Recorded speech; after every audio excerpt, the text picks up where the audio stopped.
Welcome to the Ranchonomics Podcast, where we empower you to build a better ranch and transform your operations into a thriving business.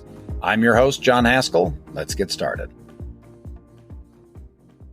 Welcome to the Ranchonomics Podcast. I am honored to be here today with Mike Glover, retired Delta Force, has a whole bunch of cool stuff that he does on the internet. Mike Glover, unbeknownst to him, has helped me learn how to hold and shoot a pistol better, so that's been awesome. He is a good friend of a great friend of mine who introduced us, and I am really looking forward. He's going to be speaking at our conference in Alabama this winter, and he has worked a lot in emergency preparedness, and we're going to talk about that some today, and we're going to talk about his background and how it applies to us as we try to run our businesses. So, Mike, welcome to the Ranchonomics Podcast.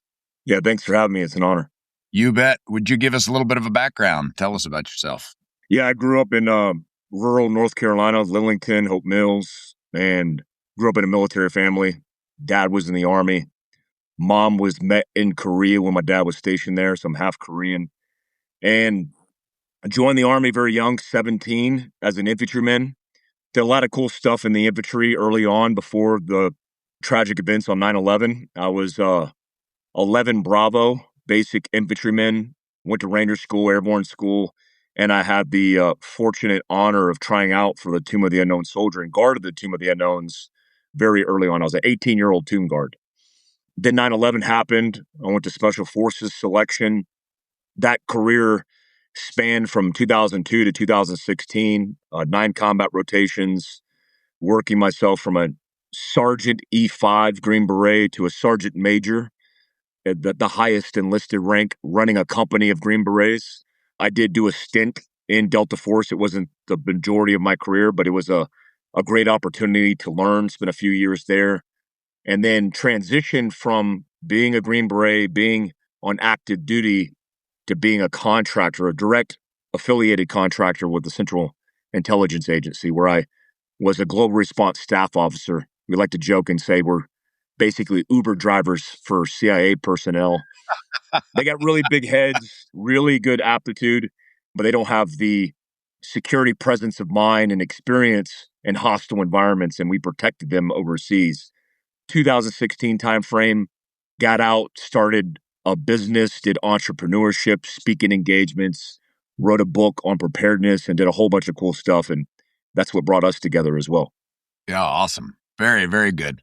All right, so let's dive in. Let's talk some about preparedness. Let's talk some about how your training sort of fits in with the general idea of entrepreneurship. Love to make those connections. Yeah, I have a military mind, and when I say that, a lot of the basic foundation of how I think critically is through structure. I mean, I learned, for example, in Ranger School at the age of 18 to line out a plan, a deliberate plan through a 5-paragraph operations order. That structure for me via military protocol has benefited me in every facet of my life, whether it's a business plan that requires detail-oriented, contingency-based planning, or just life in general. You know, I think, for example, through contingencies, we made this analogy talking about the workshop that we're doing for you guys, that a lot of people have the misnomer that Green Berets are cowboys. And sure, the facade is that we're wild cowboys. But the reality is we're thoughtful, critical thinkers that plan for everything to go wrong, and not only plan for it, but have a service component to fill the gap. It's not just philosophical. We don't have a backup plan in our mind. We have things lined out and oriented in that direction because we know things are going to go bad on the battlefield. That directly translates to business. And how I look at the world is through the optic of a Green Beret, whereby I'm representing myself maybe as a staff sergeant in Afghanistan, as a diplomat. So when I'm sitting down and drinking chai with a community leader in Afghanistan, I'm not thinking about the short term. I'm thinking about the long strategic goals. And so that plays into a lot of translations of how business, how leadership, and how other things work. There's a lot of military examples, Jocko, Andy Stumpf, of how this applies. But specifically for me, it derives from the infantry and what's called the military decision-making process as a Green Beret. And when you say Green Berets are not cowboys, I think I told you the other day, I don't really want cowboys and ranchers to be cowboys either, because we need good decision making also. So I love this idea that you're never really at a place, and maybe I'm exaggerating here just a little, but I don't think by much. You're never really at a place that you haven't sort of thought through before, right? So whatever the situation is, right? The door blows open, in we go. We find, as I'm sure almost always happens, not exactly what you expect. And I guess I'd be curious, in your planning process, how often does the first plan actually ever go to completion? But chaos happens, the enemy gets a vote at that point, things go. We don't start making decisions there. That has already been thought through, right? Yeah, a prime example would be this idea that Green Berets are adrenaline junkies.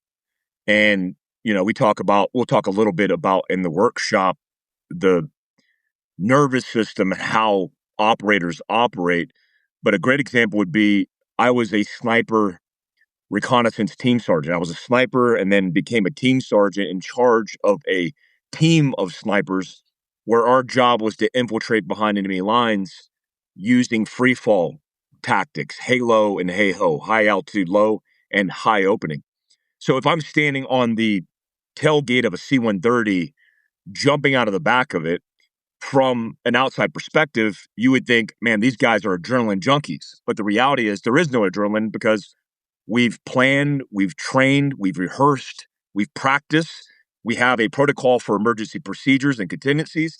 So when I get on that gate and I send my guys, I actually have no adrenaline. I mean, it is no exaggeration that fast roping on top of a building under gunfire really is not that exciting for an operator.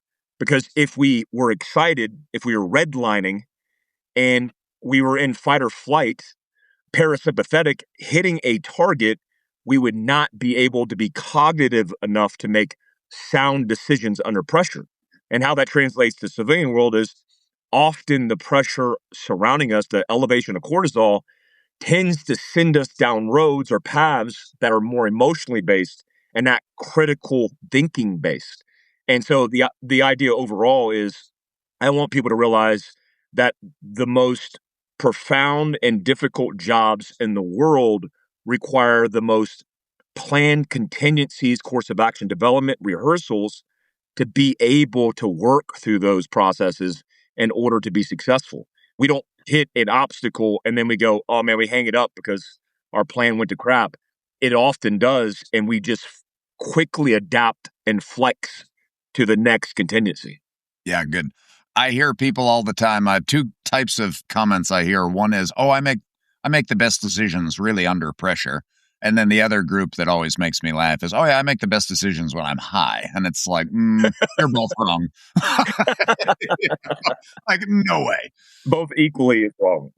Equally wrong. Yeah. Well, okay. So this is fascinating to me. One of the things we're dealing with in markets now, and this is something we're really working to prepare people for as we leave our conference here this winter, is we are in the livestock business, we're at a very high point in the market. We've also been at a pretty good sort of point in terms of rainfall, grass production, that sort of thing. We're enjoying the good times right now. And my good friend Wally Olson, who's mentored me for years, has been talking about the importance of being able to maintain a good mindset to make good decisions through what will become, sort of a catastrophic change, or an apparently catastrophic change. So in commodity markets, we have seen pretty regularly, livestock run about a 10-year cycle. And at the end of that 10-year cycle, the break will be, price break of 50 to 70%. Okay. So for most people, that corresponds to a decrease in income, and it usually corresponds with going from maybe a mildly profitable operation to one that isn't. And we really need to be able to think clearly while that is happening. And of course, in the meantime, we're going to be exposed to news and all kinds of other garbage, right, which can really screw up our thinking. And most people in that situation have a deer in the headlights type response. They freeze up. And then to me, it's the worst possible outcome, right? A deer standing in the middle of the highway. The worst thing you could do is stop, I think, right? Keep your eyes open, keep moving would be a much better, even if you had your eyes closed and you kept moving, you'd be better off. But this is the thing we want to really get people prepared for, is that we are going to have catastrophes, right? Things are going to go wrong. And if we are properly prepared, they don't have to be disastrous, right? If I'm jumping out of a helicopter in Kabul and I don't have a plan, like that's going to go to disaster pretty quickly. If I have a plan, an alternate, and a few other options, then, and I've staged myself correctly, that can go pretty successfully with a very high probability, right? Yeah, I think the significance of your field like ours is you have a lot of data points and factors that you could assess on how things are going to trend based on historical prospect and future outlooks. And that's the benefit of critical thinkers, analytics, looking at data points to be able to not assume, but to make critical thinking decisions that are going to be headed in the right direction moving forward with the best or highest probability of outcome. Again, a mission whereby we have to assess risk. We will likely assess that risk and then make a decision to move forward despite the risk.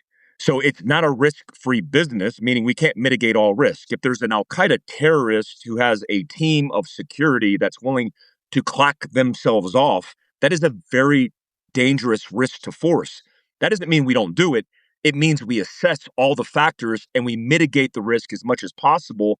And we're still going to breach the door. We're still going to go through it and we're still going to engage the enemy. I think the idea that you'll be frozen in time or space because the decisions are too stressful is not very culturally aligned with the industry and space that you're in. But the idea that you're just going to cowboy kick the door, mule kick the door backwards and roll in without a plan, that is a bad idea. It briefs well, but it doesn't execute well. It's a very short PowerPoint in the briefing. Yeah, Huh? it sounds cool. The meme looks cool, but it just doesn't execute well. And the fortunate thing about all the resources and tools that we have at our disposal today, including AI and all these things that are looked at as a bad thing, are giving us better situational awareness to make better decisions in the future. Yep, very good. The other thing that's really neat about your business that applies to ours is, what you did for a living is a team sport, basically, right? You're really never operating alone. And in those cases, it's almost more important to have a well-articulated plan with good alternates, because when we're in a situation where communication is difficult, which we often face just because of distance and remoteness and that sort of thing, when we all know what the objective is and we know what the different alternates are, we can make good decisions even being far away from each other without able to communicate. I think that's the most benefiting consideration for your organization. Many people in many organizations, including my background, you might have Delta Force, SEAL Team 6, the FBI hostage rescue team operating unilaterally in a silo, not cross-talking, not doing key leader engagements. And when you bring organizations that are essentially running parallel with each other and you synergize, then you have a higher probability of success by joining hands, talking about cross-talking information, lessons learned, and then when you go back into the world running parallel, you're going to be more successful. I think that partnership, that coalition, we call it Joint Special Operations Command, is the biggest benefit of your organization in aligning efforts. Yeah. Yeah. Awesome. Want to sharpen your business skills without leaving the ranch? Our Ranch Right webinars cover everything from the financial basics to business strategy and tax prep, all taught by our own ranching and finance experts from the team at Ranch Right. Join us online, ask questions, and get practical tools you can put to work tomorrow. Follow us on Facebook, Instagram, and LinkedIn to receive updates on our next session, and catch up on all of our past webinars by visiting and subscribing to Ranch Right LLC on YouTube. All right, Mike, you've got a book. You want to talk a little about that? Yeah, I got it right here. Oh, he's even got a book. I like it. Yeah, it's a national best-selling book, which is rare, I would say, in the stigma of the paranoia that is associated with being prepared, right? Tinfoil hat guys read this book, right? Well, when I wrote the book, Prepared, a manual for surviving worst-case scenarios, the idea, especially through Penguin Random House, it took me 2 years to get that book deal, was I'm trying to eliminate the stigma, the stereotype, and allow people to understand that this world doesn't have to be scary if we plan, if we replace confidence with anxiety. and we look at the realities that we face. Are you going to get in a gunfight at your local Walmart? The statistical probability is no. But catastrophes, accidents, disaster, they all happen in our individual lives, in our families, in our professions, in our world.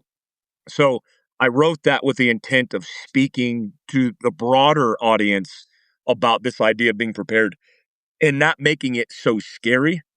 And the barrier to entry is really just having the conversation with one another, going, hey, can we level up? Can we cut a little bit of the umbilical cord? One of the things that aligns with your industry is I tell people, do you go to the grocery store and buy meat off the shelf? Well, I hunt, I provide protein for my family. If I allocate a segment of my protein, meaning I go to my local rancher, I buy a cow, me and Jason just did this. We went half in, we split the cow in half. Well, guess what? I am reallocating my own self-reliance because I'm cutting the umbilical cord from the institution. And I think that's important. That's the first step in self-reliance because many institutions want us dependent on them. And that feels murky. And it's also very difficult to navigate when catastrophe strikes and you don't have a plan or you don't have a methodology in your home or in your freezer. Yeah, no, very true. And it's funny because the whole idea of self-reliance does have a funny stigma to it. I'm LDS or Mormon, right? So we're famous for having a pantry full of food, and people are always like, "Oh, that's ridiculous," But it's like, I well, have it's one sure right handy here to have a. in Utah. I know you've got the shelving. I see, but but it wasn't that long ago. We had a pandemic, and we happened to be in California at the time visiting a family of mine. Walked into a Trader Joe's and there were like 4 things on the shelves and it was practically a riot in there. And it was like, yeah, okay, so these things don't happen very often. And I don't think we need to be scared or paranoid. And yet at the same time, it's pretty easy to have some extra stuff around so that when things do go badly, like, well, most grocery stores are 2 or 3 days away from being completely empty. So let's make our situation better by being prepared. So pretty awesome. But the other pieces, of course, are, we in our industry like to think we are self-reliant. I think we could do a much better job at being that. And one of the things that exposes that a lot is, as we mentioned earlier, market changes, environment changes, those sorts of things. We are accustomed to blizzards. We are accustomed to droughts. We are accustomed to wild market swings. Most of us aren't prepared in such a way that we thrive during those situations, whether it's because of cash management or sort of general, the way our business operates. Sometimes we're too dependent on an individual. I've had 2 friends this week. One had gallbladder surgery that went badly, and he is spending a few days in the hospital. The other had a heart attack. They're both about my age. I think we're about the same age. Just these things happen. And if we lose a key person, if we lose a key resource, if we lose a key lease, those sorts of things, those can't be the things that derail us and take us away from our ability to care for our families. Yeah, we just got to think with a little bit of predictive nature because it's in us primitively. I mean, there's a reason why we stockpile, where we allocate our resources and set some aside for the famine. You can't feast forever and you're preparing for a rainy day. The benefit, for example, of the Church of Jesus Christ of Latter-day Saints is it's ingrained in the culture. But often what we find is you might grow up with a family that might do that. When you set out on your own, you reshuffle the deck of your priorities. And what we're saying is just bring a little bit of light back into that world and think through possible contingencies, whether it's your profession, your personal life. You should cover it all. It's like having insurance. Having insurance will be a benefit to you. Having you tuck some money away for a rainy day. That allocation of resources is important because there is always volatility in every market, in every industry, in every space. And when it happens, you'll be prepared. That's the benefit of it. Yeah. And how much better off will you be when you are prepared, right? Yeah.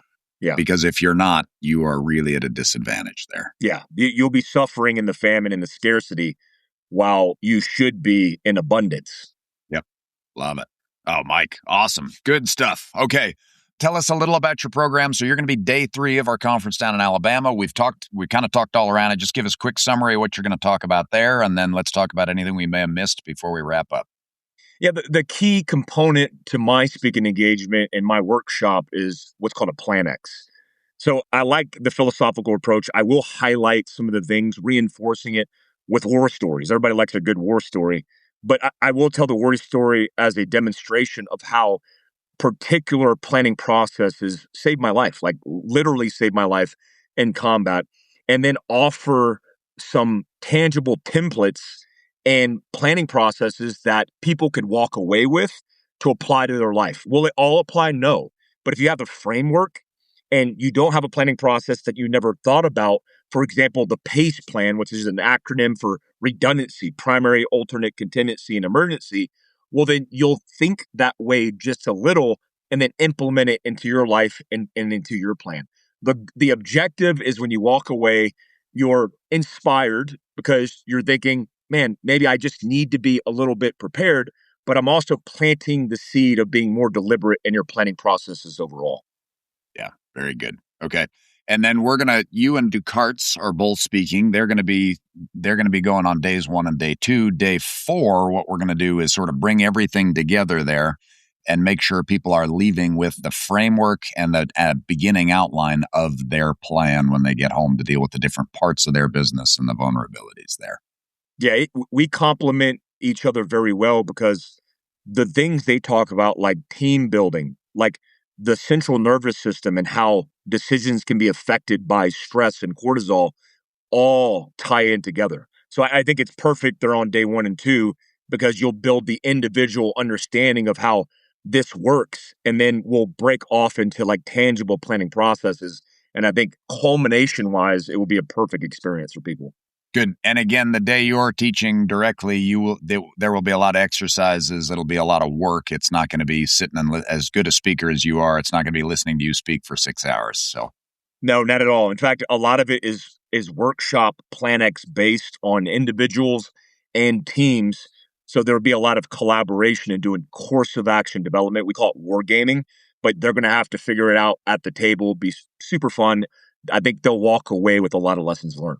Awesome. Very good. Mike, anything you want to add before we wrap up?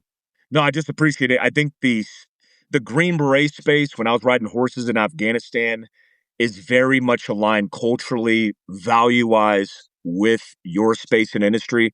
My favorite people on earth are ranchers and farmers, and I'm humbled and honored to be part of this. Well, it's the same for me. So thrilled we were able to make this happen. Thank you for your service. Really look forward to hanging out in Alabama. So thanks, Mike. We'll talk soon. Yeah, thank you, guys. You bet. Thank you for tuning into the Ranchonomics podcast. We hope this episode helped you win today. If you enjoyed this episode, please subscribe and share it with a friend.